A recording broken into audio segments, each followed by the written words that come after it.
Welcome back to my YouTube channel. ఎప్పటిలాగానే ఈరోజు కూడా ఒక మంచి కథతో మీ ముందుకు వచ్చాను.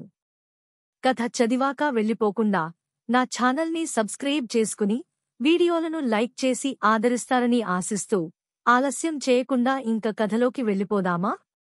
అనగనగా ఒక ఊరిలో రామయ్య, సోమయ్య అని ఇద్దరు అన్నదమ్ములు ఉండేవారు. రామయ్య పెద్దవాడు, బాగా తెలివైనవాడు. సోమయ్య చిన్నవాడు, అమాయకుడు. రామయ్య భార్య భాగ్యవంతుల బిడ్డ, అందుచేత ఎప్పుడూ గర్వంగా ఉండేది. సోమయ్య భార్య పేదింటి పిల్ల, అందుచేత కొంచెం అణుకువగా ఉండేది.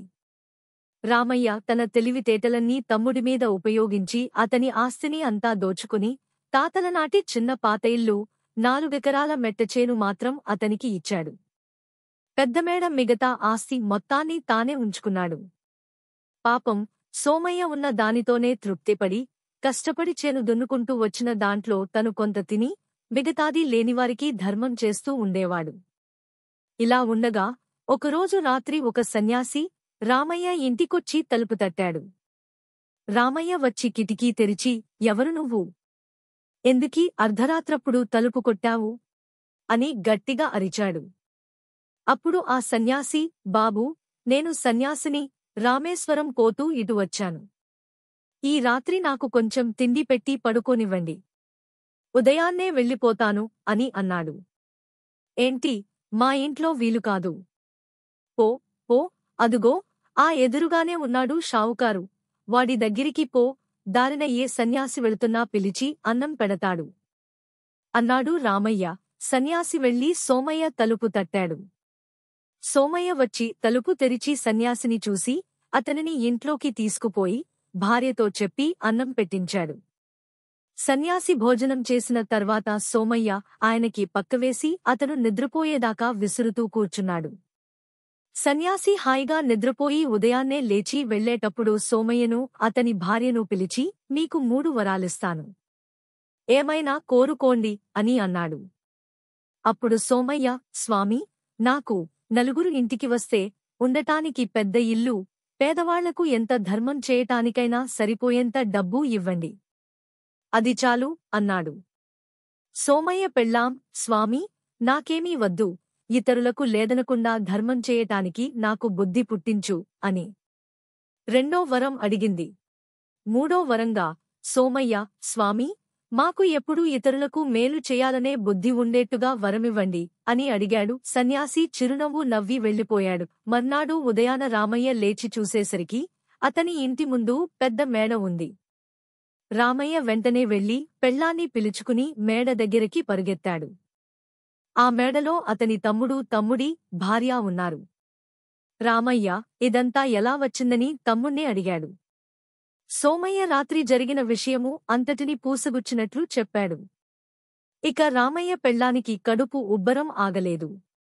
మొగుణ్ణి గుర్రం ఎక్కిపోయి సన్యాసిని వెంట పట్టుకురమ్మని బలవంతపెట్టింది. అతన్ని పిలుచుకొస్తే రాజులాగా చూస్తానని హామీ కూడా ఇచ్చింది. రామయ్య గుర్రం వేసుకుని ఆ సన్యాసిని వెదుక్కుంటూ వెళ్లాడు. అలా కొంత దూరం వెళ్ళాక ఆ సన్యాసి కనిపించాడు. రామయ్య ఏడుస్తూ ఆ సన్యాసి కాళ్లమీద పడి, "స్వామీ, రాత్రి మా వల్ల చాలా అపరాధం జరిగింది. ఈ రోజు మా ఇంటికి రండి. మిమ్మల్ని రాజులాగా చూస్తాము. నా భార్య కూడా మిమ్మల్ని తీసుకురమ్మన్నది" అని బ్రతిమాలాడు. "బాబూ, ఏదో నాదారిన నేను తీర్థయాత్రలకు పోతున్నాను, నేను మళ్ళీ రాలేను" అని అన్నాడు సన్యాసి. "అలాగైతే ఎట్లా స్వామీ? నా భార్య ఊరుకోదు. మీరు రాకపోతే కనీసం మా తమ్ముడికి ఇచ్చినట్టు మాకు కూడా 3 వరాలను ఇచ్చి వెళ్ళండి" అన్నాడు రామయ్య. సన్యాసి రామయ్య వదలడని అనుకుని, "సరేలే, నీకు కూడా నువ్వు కోరుకున్న 3 కోరికలు సిద్ధిస్తాయి" అన్నాడు. రామయ్య పట్టరాని సంతోషంతో గుర్రాన్ని వేగంగా పరుగెత్తిస్తూ తిరిగి ఇంటివైపుకు బయలుదేరాడు. అయితే తాను నడుపుతున్న గుర్రం నోటివెంట నురుగులు కక్కుతూ పరుగెత్తుతూ ఉంటే ఇంతలో రామయ్యకి ఒక దుర్బుద్ధి పుట్టింది. గుర్రం ఇంత త్వరగా పరుగెడుతూ నురగలు కక్కుతోంది. ఒకవేళ ఇది ఇప్పుడు చచ్చిపోతే ఎట్లాగా అనుకున్నాడు మనసులో. అలా అనుకున్నాడో లేదో ఒక్కసారిగా గుడ్డం ఒక్కసారిగా డామ్ అని క్రిందపడి చచ్చింది. రామయ్య కూడా గుడ్డంతో పాటు కిందపడ్డాడు. పడి లేచి దుమ్ము దులుపుకుని చచ్చిన గుడ్డాన్ని చూసి విచారపడ్డాడు. అతనికి గుడ్డాన్ని వదిలిపెట్టి వెళ్లడానికి బుద్ధి పుట్టలేదు. అయినా ఏమి చేస్తాడు, వెళ్ళక తప్పదు, గుడ్డం చావనే చచ్చింది. ఈ జీను అంటే గుర్రం మీద మనిషి కూర్చునేందుకు వీలుగా అమర్చే కుర్చీలాంటి పరికరం. దీన్ని వదిలిపెట్టటం ఎందుకా అని దాన్ని తీసుకుని నెత్తిన పెట్టుకుని బయలుదేరాడు. కొంత దూరం వెళ్లేసరికి అతనికి ఆ జీను కూడా బరువు అనిపించింది. పెళ్ళాం మాటలు విని ఇంత దూరం వచ్చినందుకు అతను విసుక్కున్నాడు. విసుక్కుని నన్ను యోగి కోసం పంపి తను మాత్రం హాయిగా ఇంటి దగ్గర కూర్చుంది. ఈ జీను దాని నెత్తిన ఉంటే తెలిసేది నా కష్టం అని అనుకున్నాడు. అలా రామయ్య అనుకోవడంతో ఆ జీను వెంటనే అతని తలమీద నుండి మాయమయ్యింది. అలా రామయ్య మూడింట్లో 2 వరాలు ఇలా ఊరికే పోగొట్టుకుని కాళ్ళీడ్చుకుంటూ ఇంటికి వచ్చాడు. ఇంట్లో పెళ్ళాం కూర్చుని ఉన్నది. ఆమె నెత్తిమీద జీను. ఆమె రామయ్యని చూడగానే మండిపడుతూ, నా తలమీద ఏమిటిది? నీ గుర్రం జీను నా నెత్తిమీదికి ఎట్లా వచ్చింది అని కోపంగా అడిగింది. రామయ్యకి అప్పుడు తను అనుకున్న మాట జ్ఞాపకం వచ్చింది. ఇదిగో, జరిగిన పొరబాటేదో జరిగిపోయింది. నువ్వు ఓర్పుగా జీను నీ మోస్తూ ఉండు. మన దగ్గర ఇంకొక్క వరం మాత్రమే మిగిలి ఉన్నది.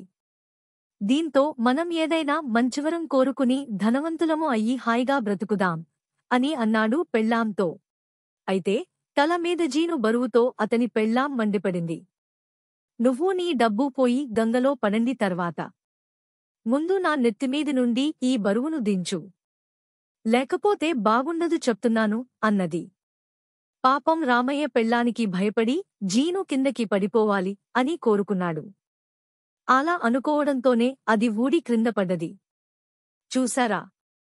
అలా రామయ్య దురాశ, దుర్బుద్ధి వల్ల తెచ్చుకున్న 3 వరాలు ఒక్కదాని లాభం కూడా లేకుండా మట్టిలో కలిపేశాడు. మొత్తానికి ఈ కథ చెప్పే బోధ ఏమిటంటే, మంచి మనసుతో మనం కోరినదే వరం అవుతుంది. కుతంత్రంతో అడిగేది శాపంగా మారుతుంది. మీకు ఈ కథ నచ్చితే ఈ వీడియోని లైక్ చేసి నా ఛానల్ని సబ్స్క్రైబ్ చేయండి. మళ్ళీ మరొక చక్కని కథతో మీ ముందుకు వస్తా. సెలవు. జై హింద్.